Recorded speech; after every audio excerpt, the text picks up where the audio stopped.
Welcome, everyone, and welcome to Rethinking Balance Sheets. Here with Ravi and I. We're going to start off in a little bit, but just to kick it off, here's a short little video on Nicole.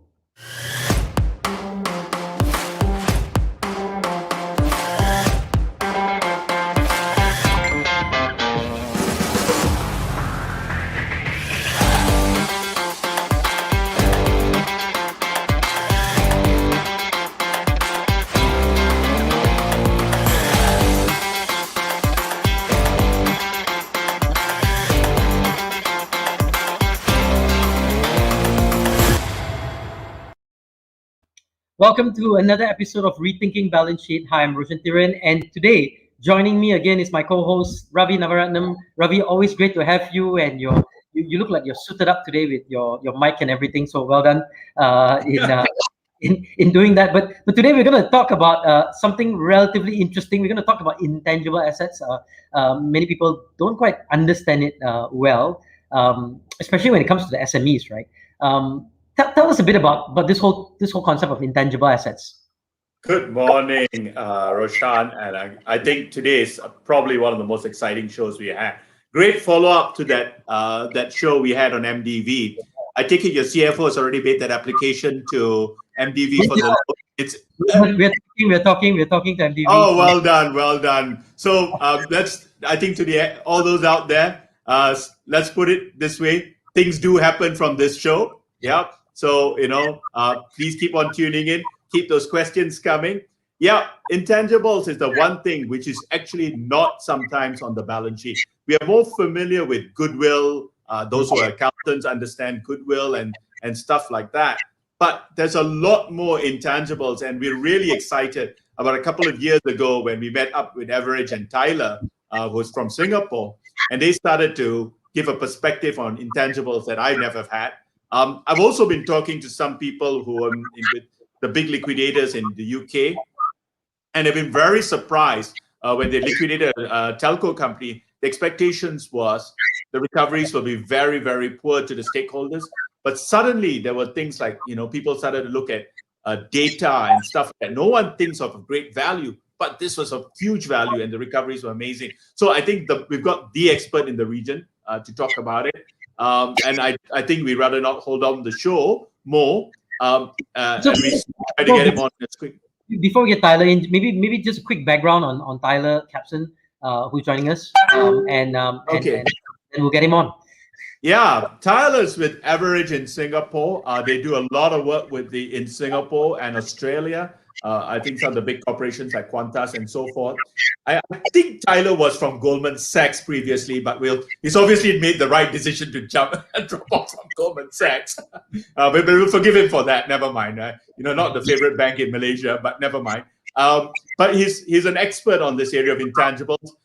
We've learned tremendously from Tyler on intangibles, and that's why we were very keen to get him onto this show. And we're very grateful he's on this show as he talks about intangibles. Tyler Capson, Tyler, welcome to the show. Very good to have you with us, and fantastic joining us from Singapore, I assume, right? You're still, right. I was in Singapore at the back. So what about that thing of Goldman's? Am I right about that?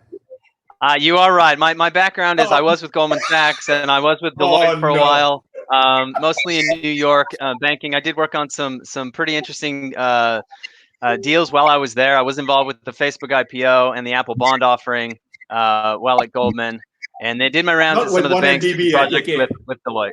So, but not one MDB, right? Thankfully, I had nothing to do with it. Okay, you're off the hook. Thank you. I'm going to say it publicly, right? No, anyway, just kidding. No, Tyler, Ravi keeps saying that you're kind of the expert on intangible asset valuation. Explain that a little bit to us. What does that mean? And if there's a potentially a real life case situation, maybe you can walk us through some of that. Sure. So, when it comes to looking at, an expert, the field is changing all the time. I started off being a certified patent valuer in the U.S. and then I was a chartered value and appraiser, in Singapore. And, as you start to learn about these valuation methods and types, you realize that the asset class that typically is the hardest to value is intangible assets. Okay, and when you start to get into the different methods, whether you're looking at a cost method for tax reasons, you realize very quickly that cost is a bad reflection of value in most cases when you're dealing with intangibles or intellectual property. And so, as a valuer, we try and separate that out and dive deeper into that. I'll give you an example. Look, we deal with the class of intangibles, which covers not just the legal rights, which are typically grouped into that, things like patents and trademarks and copyright, but it includes everything in the spectrum: data, relationships and networks, regulatory approvals, software. Those are types of things that most time are expensed off and or not properly capitalized, and so they end up becoming missed. I'll give you an example that I dealt with. I was involved with helping a joint venture discussion between two parties. One was an Australian company, a listed Australian company, and one was a US firm. And they identified that the value of the project they were going to do together was about $50 million in cost. So initially they said, well, we want it to be a 50-50 JV. You put up half the cash and we'll put up half the cash. Well, our client was the Australian client, and they came and said, we feel like we have a lot of the intangible assets that aren't being properly valued. So we did a valuation where we did a standard income method, and then we did an asset buildup approach to split out what was their brand worth, what was their software worth, what was their data worth, what was their networks and relationships, what was their lead time in that market worth to the other party. We labeled them all out. We came up with good assumptions, and we went back to the US party and showed them, and they said, well, we don't necessarily like your valuation because it puts all the value in the company with the intangibles. And we said, well, that's exactly the point. Show us where we got it wrong. And they said, well, this is the reason why we want to do this deal. So after some back and forth, they agreed to handle most of the operating cash in the deal. And our client had to just put up their local operating cash. So saved them $22 million in cash, because we were able to articulate the value of the intangibles in the deal. And they kept it as a 50-50 JV. So it's a good case study of showing how if you show explicit value of intangibles in a deal, whether it's a transaction or a joint venture, you can highlight extra value for your case. Fantastic. I'm just doing a quick hi from a couple of people who joined us. Good morning from Negeri Sembilan. He has joined us. So welcome everyone, and we're speaking to Tyler Capson and Ravi and I from Sage 3, Tyler Capson from EverEdge. It's great to have you guys here, and we are talking about intangible assets and the power, I guess, that's vested in them to some extent. Tyler and Ravi, sorry, you were saying something just now? I was just about to say that point of articulating the intangibles. I mean, Roshan, you and I run businesses. How much have we sat down and really thought through and articulated I suppose you're raising some money at this stage. When I come back to my own business and I think about the clients I work on, I think that's just a huge gap in terms of, even speaking from my own personal experience, in terms of, I know the firm has a lot of intangibles. Probably we need to get Tyler one of these days to come down and articulate Stage 3's intangible. And I know it's there. It really is there. It's in our servers and stuff like that. Nobody's articulated it. What kind of begs the next question, Tyler? I guess, what's the process to value it? One thing. And then on the business side, how do we appreciate the value of intangibles in the business? I guess, just kind of a macro understanding of how you would sort of value an intangible and potentially how we should, figure out how to appreciate the value of that, Tyler. Okay, well, look, your first question is how do we go about valuing intangibles? The process is similar to tangible assets. Okay, you first need to identify what it is that you're valuing, and then you can then start to evaluate the strengths and weaknesses of that asset or that group of assets, and then you start to put monetary and quantitative numbers against those. So you start with a quantitative approach and say, well, what does the numbers look like? How much does it cost us? What can we generate from it? What are the cash flows that are going to come off of that? So the quantitative approach is is the first base point. Then you look at the qualitative.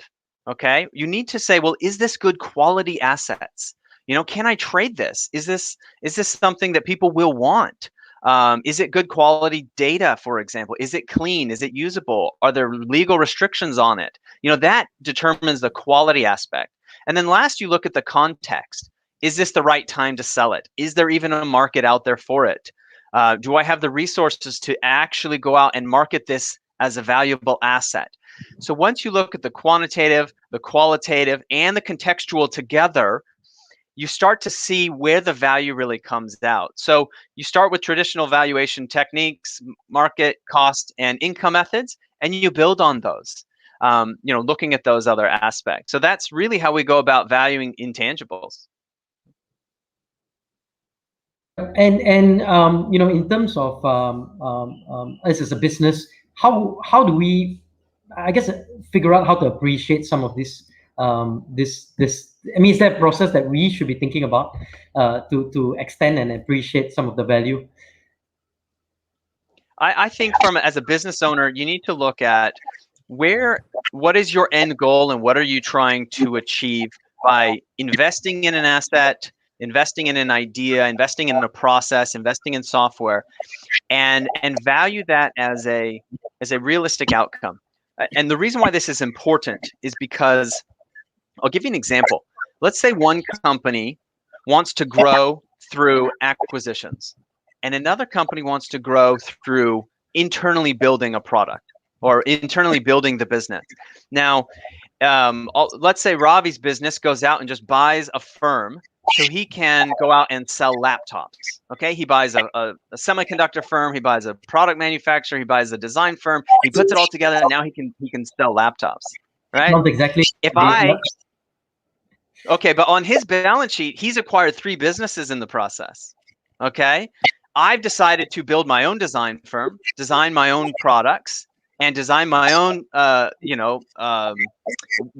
chips and microprocessors and everything. Most of my process has been expensed off through the creation of my business.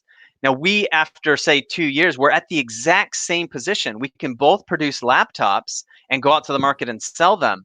But from a balance sheet perspective, Ravi's company looks much, much stronger than mine because all of my efforts was expensed off, and his was through acquisition because of the accounting principles and the way that we're allowed to recognize value only when it's acquired or sold. It's not about when it's being developed. Most of the time, intangibles sit in that gap of we're developing, we're building, we're creating, and so the value doesn't reflect the balance sheet in most cases. You're absolutely right, Tyler. I know when I did my chartered accountancy going back some time ago, I think there was a accounting standard called SAP 13, which was on research and development. But the test is so difficult to keep those numbers on the balance sheet. I think boards, etc., get pretty nervous if you're putting your own cost and not expensing it during that development phase. Yeah. So Tyler, I mean, just going on. I mean, people are unfamiliar with intangibles. Are they simply restricted to things like research and development, patents, and so on? Is there more to it, to intangibles, or is it restricted to a number of things? The way that we look at intangibles is anything that provides your company with a competitive advantage or blocks out another provider, has value to you as a company. All right. Whether it's on your balance sheet or not, that is an intangible asset that needs to be identified and protected. I'll give an example. I deal with all types of companies and valuations, from very, very deep technical companies, computer companies, software companies, manufacturing, down to very simple companies. I met with a banana grower in the Philippines. Okay. And we wanted to identify what were some of the primary intangibles that they had. And we were able to put numbers against that. They were able to keep people, their staff longer. They had lower training costs. They had higher retention because of the company culture. So we said, wait a minute, this is an intangible asset for this company. The company culture, how do we package this? How do we protect it? And how do we monetize this? And so most people think intangibles are, patents or trademarks or something that gets grouped, but if you really look at what is driving the value for your business, that is an intangible asset. And in this case, it was the company culture. And sometimes it might be your networks, your associations with either prominent individuals or governments or key people in your company. Those can be very, very strong intangible assets. Nice. And part of the reason why it's not understood is people have this perception that it's only related to big companies like Google or Microsoft, right? For SMEs, right? What are your thoughts on how we can appreciate it more in terms of at least understanding it, Tyler? Yeah, well, it's easy to understand. I mean, it's easy to put numbers on the large companies' intangibles. You say Google, you can see the massive data sets that they have, or the brand value that Apple or Microsoft have. So that's easier. And so we say, oh, those are intangible assets with big value. It's easy for big companies.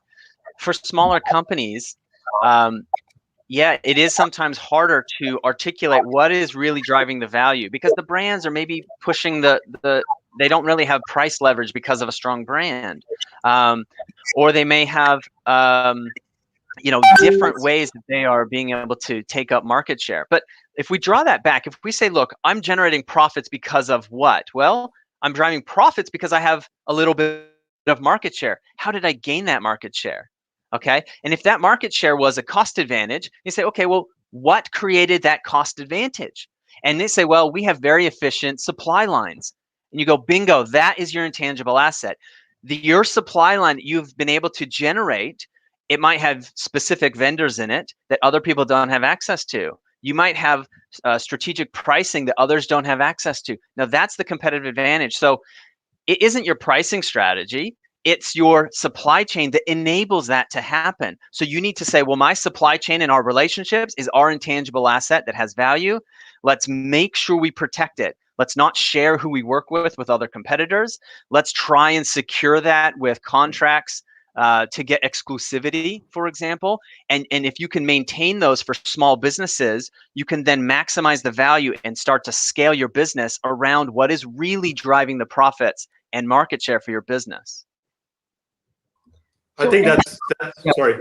Go ahead, Ravi.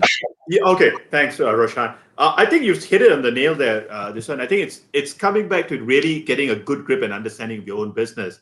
And then you're also sort of you're answering a fundamental question about, business. Where do I compete and how do I compete and win? So you're actually saying, here's where I'm building value.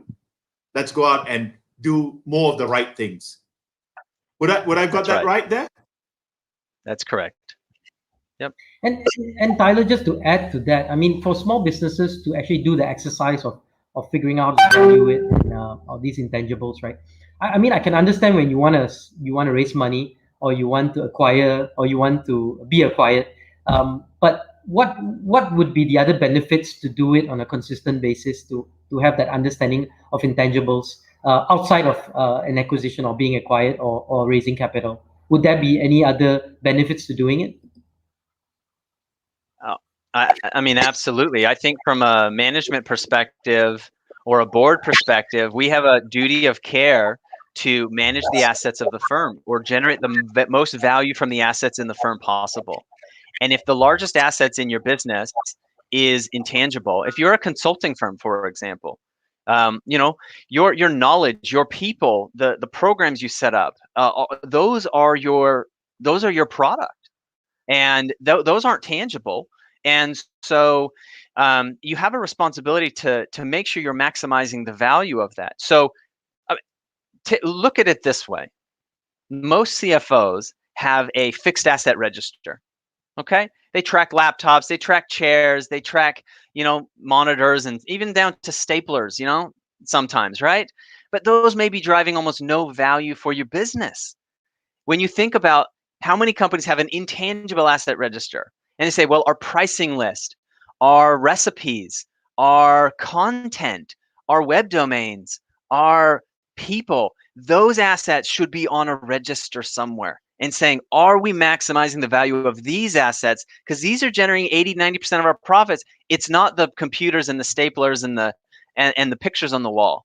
But yet we spend so much time making sure that we're tracking that. So small businesses absolutely can benefit by focusing on the larger picture, what is driving value, what is driving business, and making sure they document it, the process would be run an internal audit, okay, so that you can identify what are those assets. Once you've identified it, you begin to evaluate the strengths and the weaknesses. Once you've done that, you can then put a price on it. And that helps management and board say, okay, well, our value went up or down this year on this major asset. By doing an annual valuation of those assets, you can start to track progress. And once you have that valuation, it opens up the opportunity to sell, license, or partner. And you're starting with a value that then is transactable. And once you can transact around that asset, you can start to generate revenues from it. And that's the purpose of being in business. Absolutely right.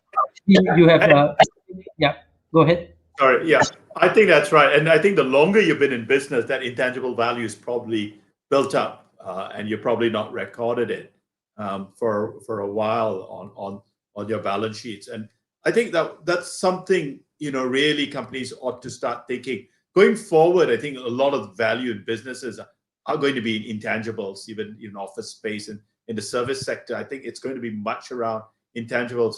And at least, even if we don't really get into too much of it today, but at least I think we've got that conversation going. But Tyler, tell me what's happening in Singapore in terms of the small and medium size. I know there's a lot of initiatives by the Singapore government to help SMEs understand this. And perhaps you can just, share that, and that give probably a lot more context to, the SMEs listening to this show, and understand how they could go about it. And perhaps for those in the policymakers listening into the show to think about ideas for this year's budget in Malaysia. Okay, great. Well, Singapore, there is quite a bit of movement here that, the government is putting a lot of focus on trying to help SMEs to increase the value of their intangible assets and trying to increase knowledge and understanding of this as an asset class. EverEdge has worked with the Intellectual Property Office of Singapore for the past 4 or 5 years. We had an exclusive alliance with them, which helped to over the past, it ran for about 4 years, which really we ran a program which we designed and developed called our foundation program, which was to help people to do a foundation and understand the assets that they have in their company, and then also to then create a strategy of how to best maximize those assets. And yeah, the Singapore government has grant programs, and because of COVID, they are even offering up to 80% funding for certain things, such as building an intangible asset strategy or doing a corporate valuation of your intangibles for the purposes of growth, for the purposes of looking into mergers and acquisitions. And so those are some things that are happening, in the region to increase the education, the awareness, and then there's even resources behind it for SMEs. All right, and we've got folks from India also joining in, so welcome Sharad and others from around. Tyler, we're gonna, this has been a fascinating conversation. We're gonna continue the conversation. We've got still a ton of things to talk about, but what we're gonna do is we're gonna take a short, quick break. Tyler Capson from EverEdge is been joining us together with Ravi Navaratnam from Sage Tree. We're gonna take a short break, and we're gonna go. I want to thank Nicole again for this show. So we're going to take a short Nicole break for 30 seconds, and we'll be right back here with Ravi Navaratnam and Tyler Capson on Rethinking Balance Sheet. Woi, bro. Apa dia? Aku message kau 50 kali, tak balas. Alah bro, aku tak ada time lah bro message. Aku suka tengah Nicole bro. Nicole lah, itu dia in sekarang. Tengah trending tengah kacau. Kau cakap apa? Apa tu? Nicole. Kau tak tahu Nicole? Google kau tahu? Nicole kau tak tahu? Tak, Nicole app untuk belajar bro. Semua tengah belajar guna Nicole sekarang. Ilmu semua tengah guna Nicole. Share sikit lah. Boleh bro, kau tengok macam ni bro. Okay. Kau kalau kau lembab, kau kena Nicole bro. Memang aku lembab sikit sebenarnya. Bro, kalau kau nak laju, kau nak top, kau nak jadi CEO, kau kena guna Nicole. Kau tahu kena pergi mana? Digital.dynamic.org. 200 je bro top. Aku buat tu aku tak lembab dah tak tahu bro capacity kau macam mana. Tapi aku rasa Nicole ni boleh tolong kau lah bro. Confirm. Okay. Berapa? RM200 je bro tahun. Boleh lah duit raya pakai selamba bro. Ni kau tengok ni bro. Cahaya bro, kau tengok ni. Ini daripada Howard tu. Power bro. Oi, memang cantik. Apa ni? Jangan ambil akunya. Okey. Aduh. Sorry. Aku teruja sangat lah. Ni tak apa kita tunggu sini.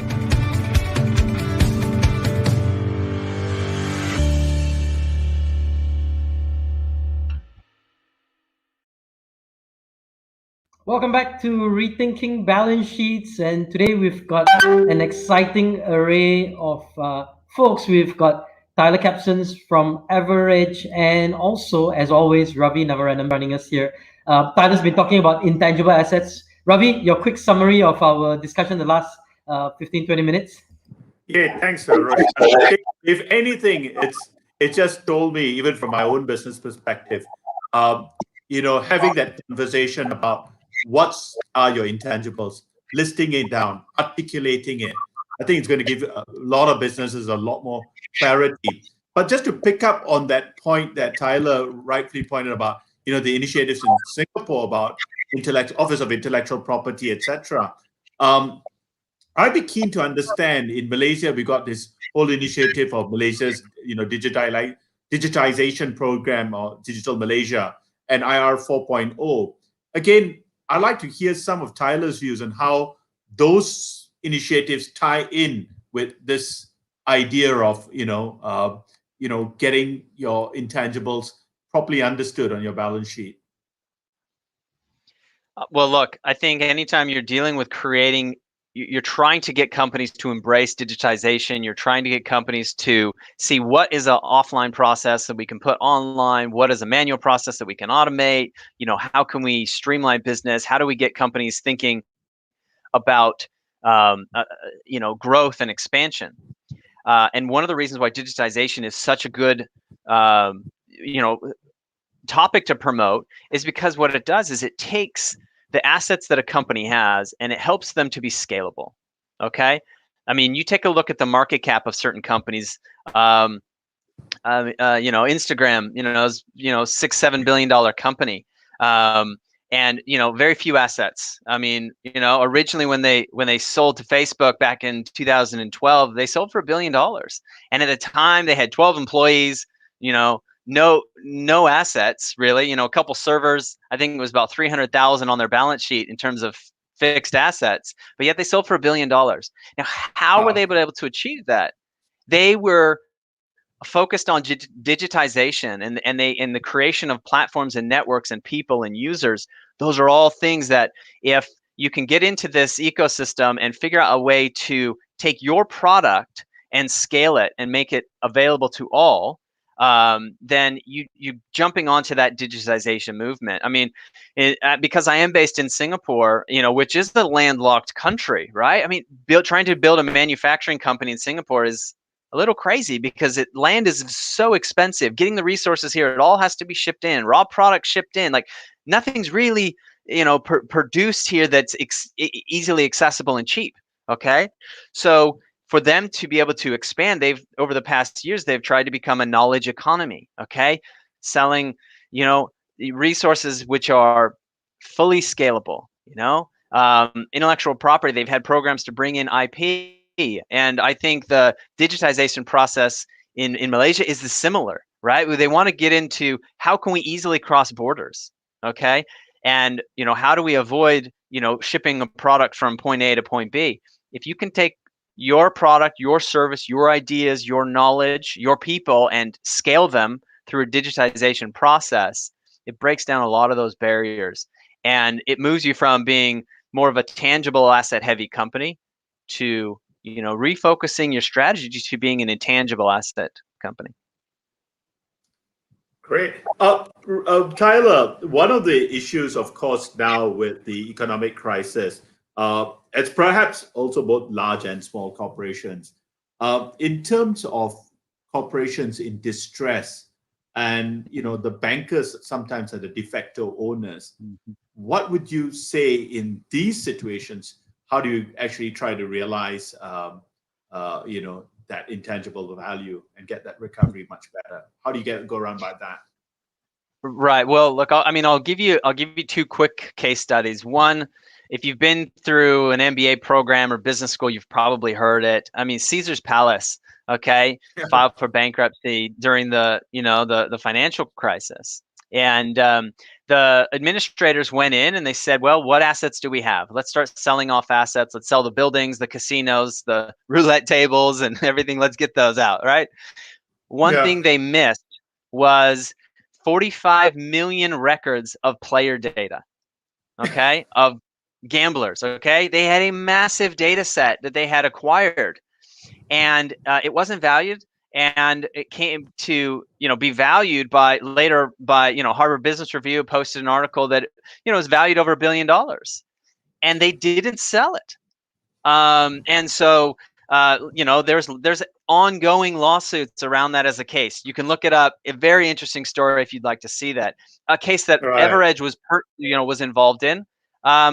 In a failure, like let's say you have a startup that fails, okay?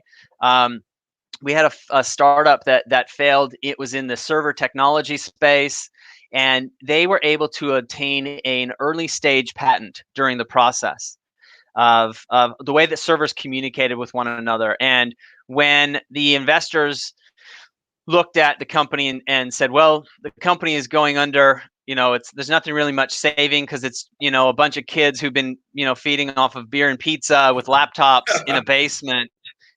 What are we going to collect from these guys? There's not much here. We actually went in and helped them value that the patent that they had was actually quite valuable. And when we sold it, we returned a return of 45x to the investors for every dollar they'd put in. So even in a shipwreck scenario, you need to make sure that the assets don't get quickly distributed and you don't overlook stuff just because it's not on a balance sheet. But really, making sure that you preserve the intangible asset value through the process is important, because intangible assets actually degrade value probably much faster than physical assets, okay? And so you need to make sure you work very closely and early with the promoters, okay? You need to make sure that you understand the debtors that are in possession, and make sure they don't try and rip it apart too early, and understand what assets need to be sold together, right? If you have a software platform that relies on a data set to go with it, make sure those get bundled appropriately as part of the liquidation process or a bankruptcy process, whatever you're running. But work with the promoters, work with the debtors.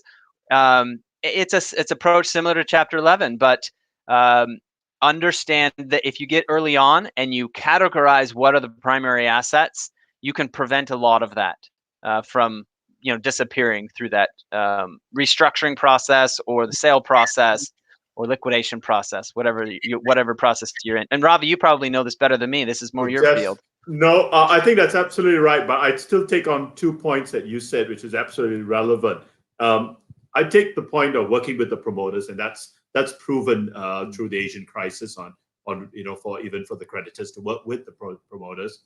That's absolutely critical. And value, I think, is destroyed when you lose the people. That's also critical. The intangible assets are very much with the people. What we are seeing in areas like the oil and gas sector is, the whole process about safety, the ability to bid for contracts, licenses, a track record. All of this is valuable. In fact, one of the cases we are looking at is much of the tangible assets are not very much valuable. They're old. They're probably liabilities because they need costs involved in dry docking, etc., and so on. We're better off without them. It's better to start afresh. But the only reason we are able to start afresh is because of the intangible value and the knowledge the people have, the networks they have, and so forth. Yeah, you're absolutely right. Perhaps if you got any more to add to that, that's something that obviously with this crisis has become a lot more important. You've hit it on the head with that. I mean, in those areas, every industry has its own category of valuable assets. Oil and gas, you're right. A safety record may make or break a company. It may prevent them from operating. It may prevent them from operating the next month. And a delay of not being able to operate a factory or an oil rig or a platform for 30 days that could bankrupt a company. killer. That's you know, and if you don't get those safety approvals, the OSHA clearance and the regulatory approvals in place, and if those aren't transferred from one operation to the next, you can lose a lot of value. A very good case study or example to this is, Ravi, let's say you gave me an oil rig, okay? And you said, I'll give you the oil rig, but I'm not going to give you the intangibles. Very quickly, I say, I don't want it, because to me, it's a liability. I don't have the operating manuals. I don't have the know-how. I don't have the technical expertise to run it effectively in safety. I would probably blow it up within a week, and I'd end up with lawsuits and oil spills and fires and who knows what, right? So I think, if you put that into the hands of the wrong people without the right skills, the capability, know-how, even something that you think is a very big asset is very quickly a liability. So you have to pass those intangible assets when you sell an asset. Yep. You're so right. And it's a true case study. Just happened, finished 2 months ago. Oil rig, Icon bought Parisi's drilling business as opposed to buying the oil rig itself.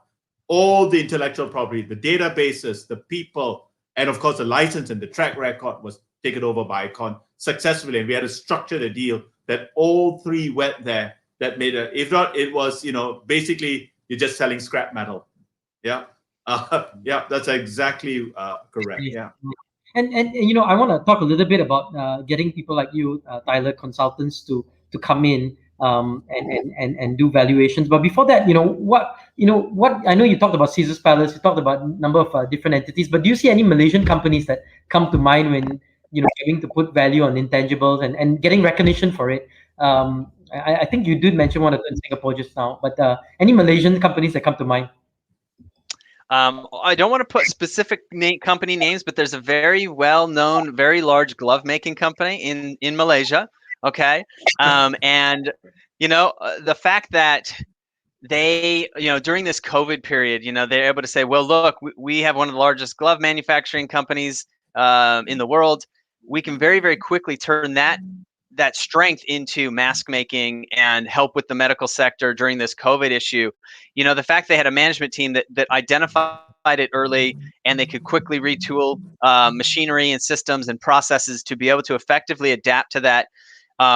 That adaptability for this Malaysian company was very key in being able to capitalize on the movements in the market. And so, there's a saying that's attributed to Charles Darwin.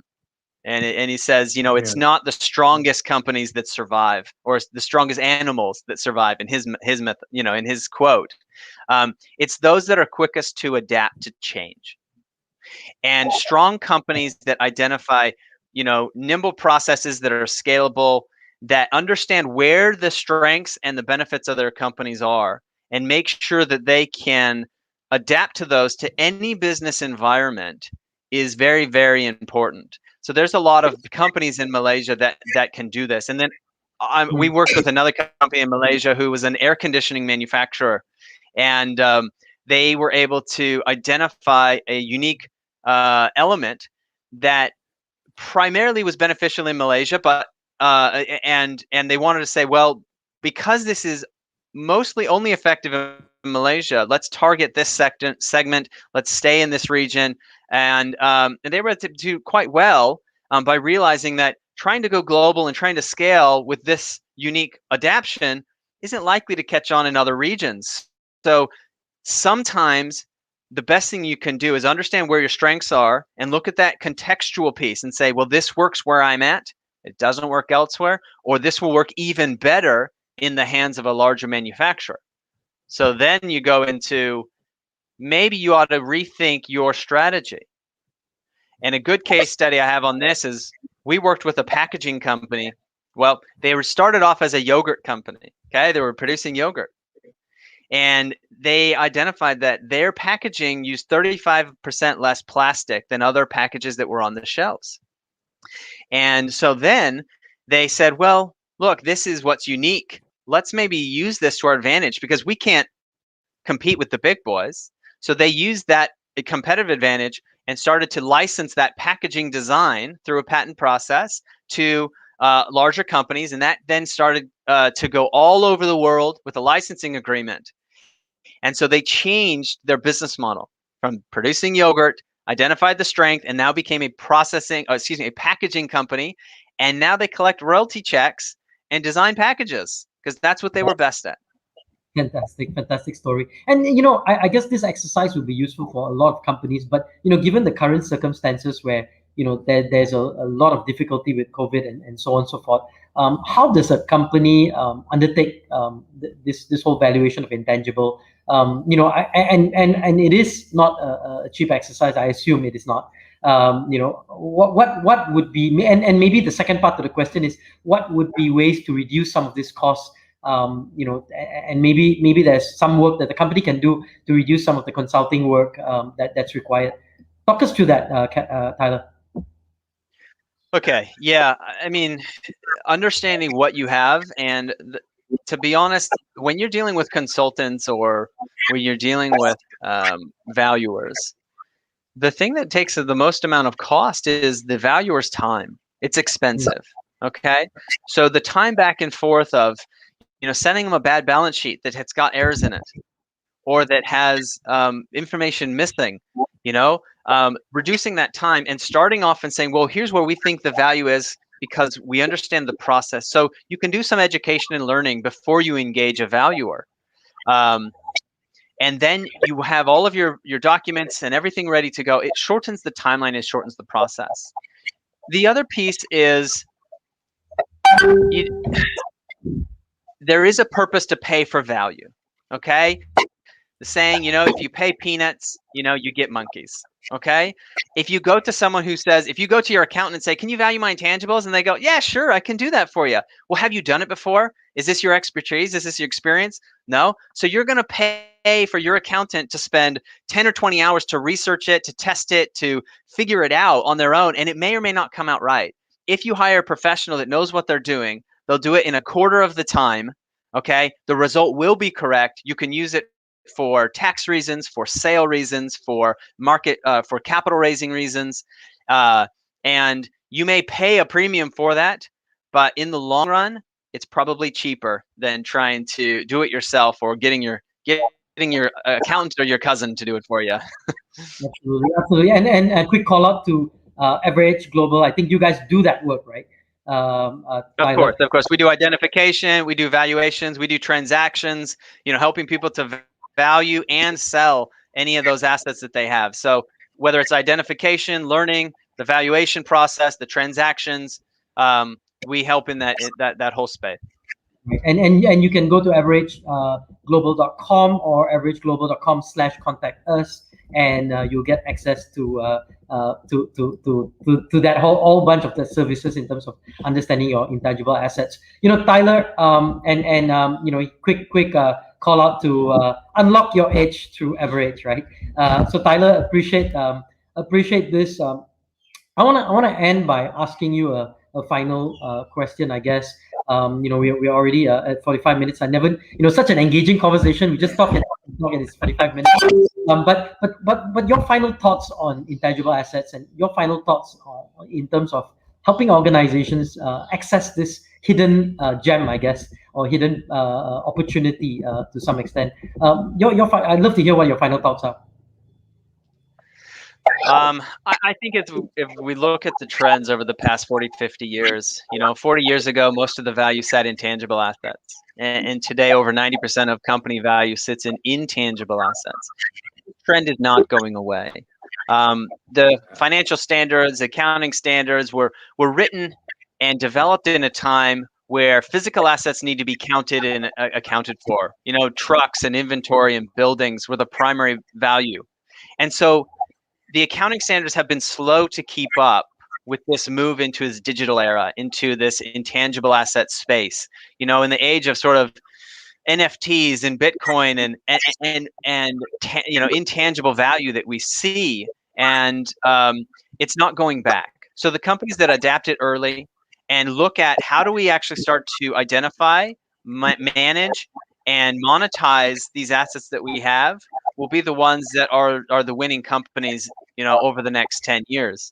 And I see that this is a trend that, because it's not going away, it's similar to looking at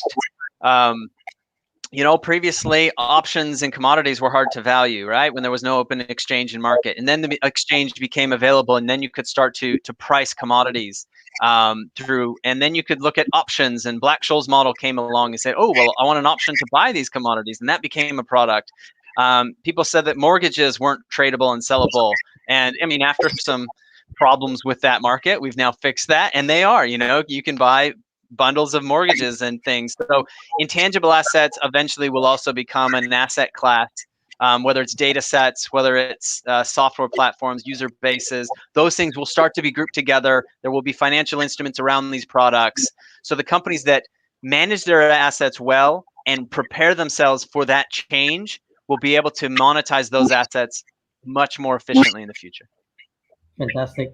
And just the call out from Jessica Loretta. Thanks for this organizing discussion. Very informative, engaging, practical. Thank you, Tyler. Thank you, Ravi, for this. But I'm going to end, of course, with the final word from Ravi, the man himself. So, Ravi, as we cap out this conversation, your final thoughts and your final piece of advice, I guess, to especially the smaller businesses, I guess, that may need to really understand intangible assets and may need support and help in terms of being able to access this hidden gem. Ravi? Thanks, Roshan. I think today I'll end with a little bit of a prayer rather than a final thought. I really pray that this whole idea of intangible assets and the value people do around clean energy and saving the planet somehow gets onto these balance sheets. Yeah, I think there's a lot of discussion around that. That's probably a discussion for another day in terms of it. But this whole idea about clean energy and what people do about saving the environment is recognized as something valuable on balance sheets, something for us to think about. But going forward, I think for all the companies out there in the small and medium-sized industry, I just have to agree 100% with what Tyler said. 40, 50 years ago, it's all about tangible assets. And when the value of the company, if I were to take something away, we are worried about staplers and filing cabinets when the real value of the company is completely something else. It's very much upon the board of directors and management to get their focus on that. All right, and thank you so much, everyone. It's been a fantastic dialogue. Tyler Capson from EverEdge, Ravi and I from Sage 3. Thank you. We've been talking about intangible assets. We're going to close out, and of course, don't forget Nicole. We have a community called Rethinking Balance Sheets and Rethinking Economics on Nicole. Get yours at nicole.app. And goodbye, everyone. We'll see you next Friday again, same time, same place. LinkedIn, Facebook, YouTube, Rethinking Balance Sheets. We are capping it off with Nicole.